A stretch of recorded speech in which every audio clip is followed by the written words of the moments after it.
若继续来看，今仔日是这个农历的11月初1，嘛是庙是为明年兔仔年点灯的头一天。中华鹿港的天后宫，包括安太岁、光明灯、文昌灯等等，今年拢起价起200块。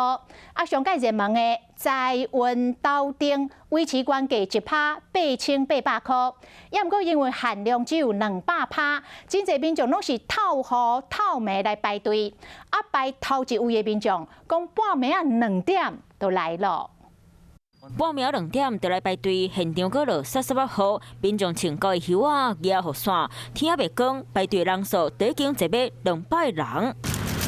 这是鹿港天后宫，真侪民众伫咧旧历11月初1要替明年点灯祈福，特别是坐运灯，有人今日讲下晡就来排队，等要18点钟，阁有人为高雄来全大包小包，直接困伫咧庙门口。睡袋啊、帐篷、床垫，对，我已经连续点了5年。 我们是点那个财力亨通斗，因为我们有感受圣母的恩泽。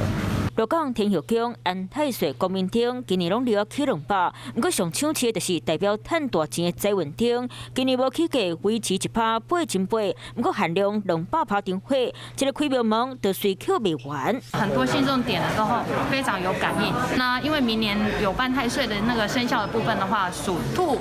属鸡、属老鼠、属马的部分的话，信众的话也会这样第一时间的话过来的话，安奉一个太岁，保佑明年的话能平安顺利。灯起点灯一天，拄好天气变真冷，不过民众唔惊寒，总过来排队，就是希望伫咧明年会当求一个好财运。